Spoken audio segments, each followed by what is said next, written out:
자, 전기학 기본 개념 이제 마지막 강의를 하겠습니다. 마지막 강의는 네른스트 이퀘션이라고 해서 지금까지는 우리는 그 표준 상태에서의 각 반쪽 반응의 이 정의에 대해서 이제 봤죠.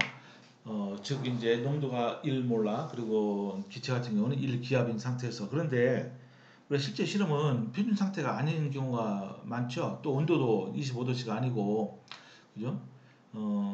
주로 이제 온도 변화는 우리가 주지 않고 실온, 즉 25도씨에서 우리가 이제 다 실험을 하지만은 어쨌든 이 특히 이제 농도 변화, 즉 압력 변화에 따라서 그러면은 이 전위가 어떻게 달라지느냐 그것이 이제 굉장히 중요한 이슈로 됩니다.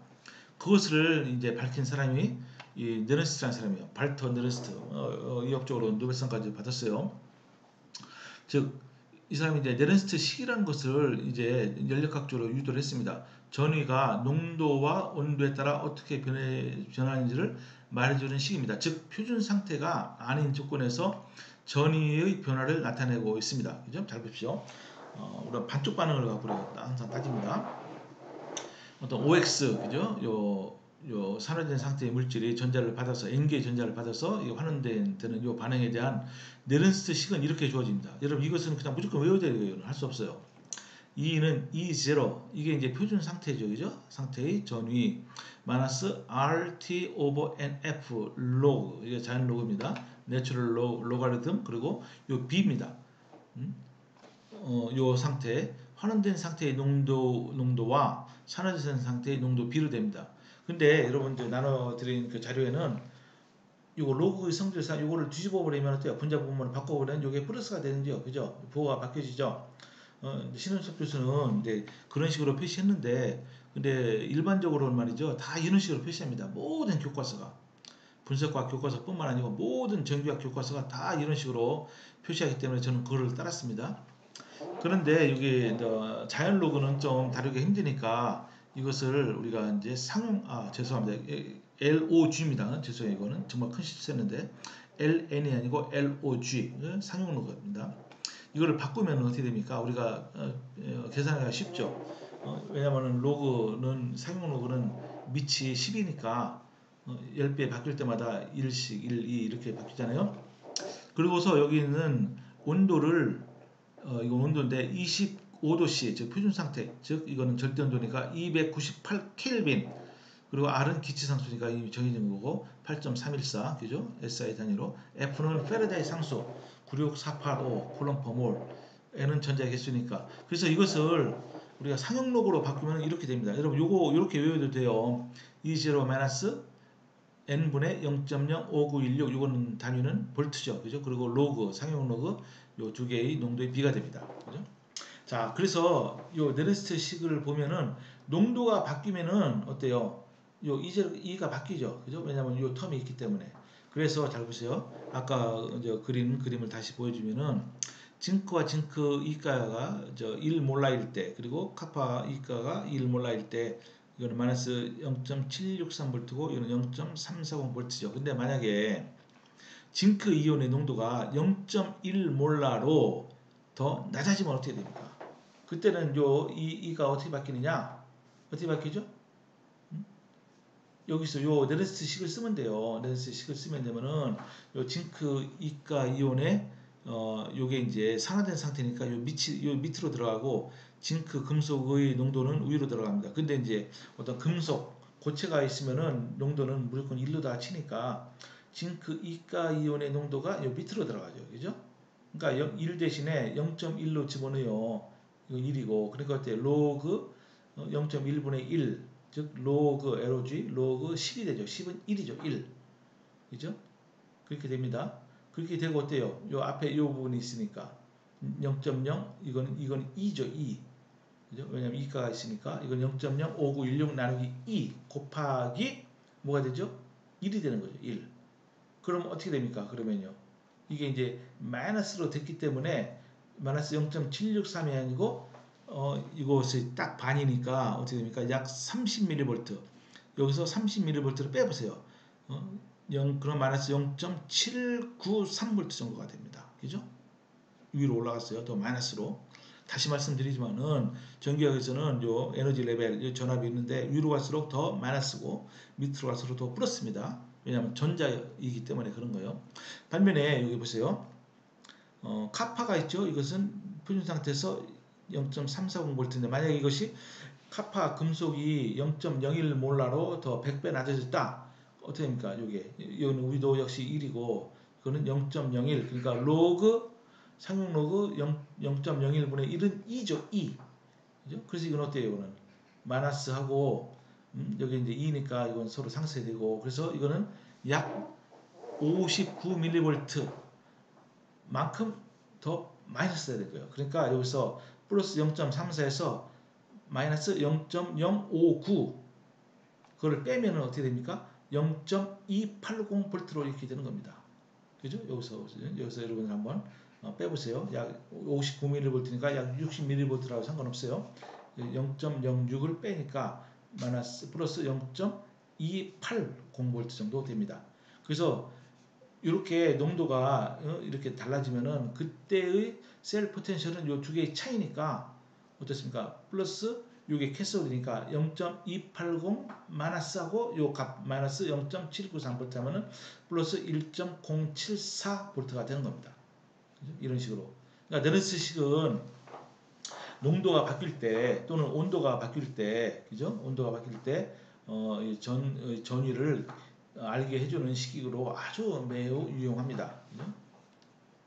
요거 잘 이해하시겠죠? 뭘 어려운 거 없습니다. 여러분 더 자세한 내용은 잘 모르시겠으면은 저한테 찾아오셔도 되고 뭐 저한테 전화해도 돼요. 제가 자세히 설명 다시 해드리겠습니다.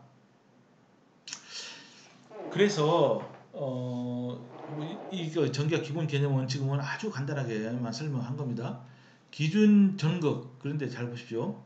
요 위에서 요 전압은 말이죠. 전부 다 SHE에 대한 상대적인 값이에요. 근데 만약에 우리가 기준 전극을 종류를 바꾸면 어떻게 됩니까? SHE가 아니고 AGCL은 아까 0.197V라고 했어요. 그리고 카파 이가는 0.340V 표준 상태에서 그리고 진가 이가율은 마이너스 0.763V가 되는 거죠. 그죠? 이 값은 뭐냐면은 표준 수소 전극에 대한 값이요. 근데 만약에 기준 전극을 실버 클로라이드 그죠? 요 전극을 썼으면 어때요? 요 카파는 차이가 이만큼에서 이만큼이죠. 그러니까 차이가 어때요? 더 커지죠. 그러니까 어떻게 해야 됩니까? 이 차이는 요거에서 요 값을 빼야 되죠. 그러니까 0.793V가 아니고 기준 전극을 요거 실버 클로라이드를 쓰면은 이만큼이 더 넓어져요. 커져요. 그러니까 마이너스 0.960V가 됩니다. 그러니까 이걸 어떻게 계산하죠? 요 전압에서 기준 전극의 전압을 빼면 되는 겁니다. 단순히 그죠? 마찬가지로 요 카파 이가는 어떻게 됩니까? 요 값에서 요 값을 빼면 되는 거죠. 그죠? 요 차이가. 그러니까 0.340V 마이너스 0.197V니까 플러스 0.143V다. 기준 전극 이걸 쓰면. 그러니까 요거 그림만 딱 보면은 금방 알 수 있는 거죠. 그죠? 이건 뭐 전혀 어려운 게 없습니다. 그리고 이제 아주 마지막 내용으로서 전기화학적 개념과 화학적 개념의 유사성을 우리가 알 수 있어요. 화학적 개념이란 건 뭐냐? 이거는 그냥 전기화학이 아닌 즉 전자 전달이 없는 상태에서 화학적 개념하고 전기화학은 전자 전달이 있죠. 분야 보세요. 여러분 화학에서는 일반적으로 화학에서는 어떤 양을 표시할 때는 뭘로 표시합니까? 몰로 표시하죠. 몰. 이게 바로 SI 단위가 이제 그런 겁니다. SI 단위는 국제 표준 단위인데 어떤 양을 표시할 때는 그 몰로 다 표시해요. 몰. 그죠? 몰. 근데 반면에 이 심볼은 여기 C라고 했습니다. 그리고 이제 전기화학에서는 뭡니까? 양을 뭘로 표시합니까? 전자가 이동했어요. 어떤 일정 시간 동안 이동했어요. 그럼 뭐가 나오니까? 그죠? 이 전자가 이동하는 걸 전류라고 그랬죠? 전류 곱하기 일정 시간 이동하니까 그때는 시간을 곱하면 이게 바로 차지가 돼요. 차지. 우리말로 하면 전하량, 심볼은 Q가 됩니다. 그죠? 이렇게 되는 겁니다. 그죠? 그러니까 일반적으로 화학에서는 양을 따질 때는 몰로 따지만 전기화학에서는 차지로 따진다. 근데 두 개의 관계식이 있어요. Q는 N 곱하기 F 곱하기 C. 그죠? 이렇게. 여기 양에다가 몰수에다가 F 페르데이 상수입니다. 페르데이 상수는 뭡니까? 이것은 전자 1몰이 가지고 있는 전하량, 그죠? 그러니까 이제 N은 C몰이 있으면 어때요? F를 곱하면 농도를 곱하면 되는 거고, 여기다가 N은 전자의 개수가 되는 겁니다. 이렇게 이런 관계식이 성립을 하는 겁니다. 그죠? 나중에 뭐 예를 들면 훨씬 간단한데, 어쨌든 이런 관계식이 전기화학과 화학 관계식이 있어요. 또 반응 속도. 여러분 화학에서는 반응 속도를 뭘로 따지죠? 뭐 반응 속도 그 자체가 의미하는 바와 같이 초당 반응이 얼마나 일어났느냐, 그 초당 반응물이 얼마나 이게 소모가 됐느냐, 또는 초당 생성물이 얼마나 생성됐느냐, 그게 반응 속도죠. 그죠?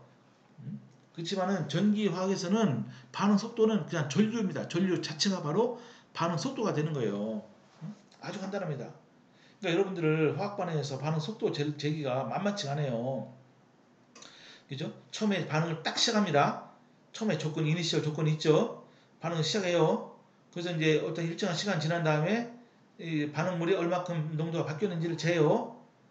그래서 이제 나누면 되는 거죠. 근데 예를 들어 반응이 무진장 빠르면 어떡합니까?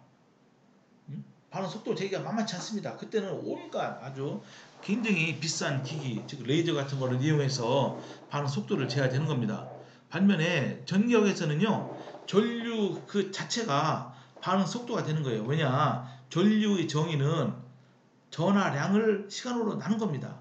그죠? 이게 바로 바로 전류가 되는 거예요. 근데 전류는 어떻게 측정하냐면은 전기학 반응에 이용되는 그 장치가 있어요. 포텐시오 스탯이라는 장치. 여러분 그거는 제가 다시 또 이제 설명드리겠는데, 그 장치를 이용하면은 그 아웃풋이 바로 전류가 되는 겁니다. 그러니까 전기역에서 반응 속도 재는 것은요, 이건 일도 안 해요. 그건 정말로 간단합니다. 그죠? 그냥 반응을 이게 전류만 재는 되는 거예요. 그죠? 그래서 I는 Q를 이 전하량을, 그죠? 시간으로 나눈 거예요. 그러니까 여기 보면 NFC 나누기 T가 되는 겁니다. 또 반응 에너지는 뭐가 되죠? 일반 화학에서는 반응 에너지를 주로 델타 G, 그죠? 깁스 프리 에너지 변화로 되게 표시하고, 전기화학에서는 물론 에너지는 아니지만은 셀 포텐셜을 가지고서 되게 이제 우리가 판단합니다. 근데 서로 관계식은 뭐냐면은 델타 G는 마이너스 NFE다. 요게 이제 아주 중요한 연력학적 관계식입니다. 여러분 요거는 반드시 외워야 됩니다. 그러니까 무슨 얘기예요? 여러분들 어떤 화학 반응에서 깁스 프리 에너지 변화를 재는 것이 여러분 쉬워요? 어려워요? 무진장 어려워요. 그죠? 깁스 프리 에너지를 직접적으로 못 재니까 델타 G는 델타 H-T 델타 S잖아요. 그러니까 반응열을 재고 또 반응 엔트로피를 재가지고서 여기 깁스 프리 에너지 변화를 잴 수가 있는데, 만약에 이 화학 반응을 전기학 반응, 전기학적으로 우리가 이해할 수 있으면은 단순히 그냥 이 셀 포텐셜만 재면 되는 겁니다. 그죠? 셀 포텐셜만 재서 요 관계식을 이용해서, 즉 페라데이 상수를 곱하고 그때 해당되는 전자의 개수만 곱해서 마이너스를 취하면은 그것이 바로 깁스 프리 에너지 변화가 되는 겁니다. 그죠?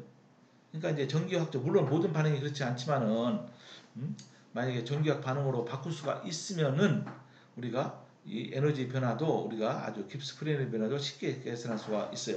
그러니까 예를 들어서 보세요. 수소와 산소가 반응하면 물이 되잖아요. 그죠? 이거는 대단한 발열 반응인데, 그때 깁스 프리 에너지 변화는 어떻게 되겠어요, 여러분요? 이걸 정확히 재는 것이 굉장히 힘들어요. 그렇지만은 그 반응이 우리가 전기학적으로 다시 바꿀 수가 있거든요. 즉 무슨 얘기냐? 한번 여기다 절 잠깐 써보겠습니다. 그러니까 어디 있죠? 이게 찾기 힘드네요. 여기 있네요. 그러니까 수소가 잠깐만, 위에 2H2 플러스 O2가 이게 2H2 물로 되는 반응이 아니겠습니까? 이것이 깁스 페르니제 변화가 어떻게 됩니까? 굉장히 힘들어요. 그렇죠? 이걸 전기학적으로 우리가 바꿀 수 있어요. 어떻게 바꾸느냐? 이렇게 바꾸는 거예요.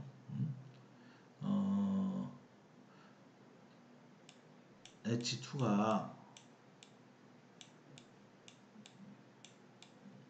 2H 플러스 2가 되고요. 근데 요걸 맞추려니까 여기다 2를 합시다. 그러면 요거 대신에 4가 되고 4가 되죠. 그죠? 그리고 어때요? 산소가 여기서 나오는 4H 플러스 그리고 전자 4개 받으면은 어떻게 되냐면은 이게 2H2O 이게 이상하네요. 이게 잘 못 써서 이렇게 돼요. 그 두 개를 더해버리면은 어떻게 됩니까? 요게 되는 거예요. 요식이죠. 이때 전압은 다 구해졌어요. 여러분 보시면 알겠지만은 요것은 저 양성자고 이 수소 이거 반쪽 반응은 이것은 몇 볼트냐면 이것은요 0볼트입니다. 0볼트. 그죠? 반면에 이거는 앞에 표에서 나와 있잖아요. 자, 잘 보시면은 여기 표에 나와 있지는 않지만은 이거 다른 책에 보면 나와 있습니다. 여기 산소가 여기 프로톤과 전자를 받아서 물로 되는 것은 이 반응은 플러스 1.23V다. 이렇게 된 거예요. 그러니까 이제 셀 포텐셜이 어떻게 됩니까? 요 셀 이것은 어디죠? 1.23에서 그죠? 요게 환원되니까 캐소드고 에노드로 치면은 1.23 빼기 0이니까 1.23V가 되는 거예요. 그러니까 델타 G는 얼마냐? 깁스 프리 에너지 변화는 어떻죠? 요거 곱하기 페르제 상수 곱하기 그리고 n 이때는 n이 몇이죠? n이 4죠. 4 전자 개수가 4니까 그죠? 그렇게 해서 계산하면은 너무너무 간단하게 계산이 되는 겁니다. 그죠? 그러니까 이제 모든 화학 반응을 전기학 반응으로 이렇게 바꿀 수 있다는 뜻이 아니고 만약에 가능하면은 굳이 화학 반응을 직접 연구하는 대신에 전기학적으로도 아주 간단하게 그냥 펜하고 종이만 있으면은 아주 간단하게 구할 수가 있습니다. 그죠? 그러니까 이제 전기학이 얼마나 유용하게 쓰일 수 있는지 뭐 이건 아주 그 여러 가지 예 중에 단지 하나의 예에 불과하는데 굉장히 중요하다. 그죠? 그것을 여러분들에게 말씀을 드립니다. 일단 여기서 끝이죠. 네, 여기서 마치도록 하겠습니다.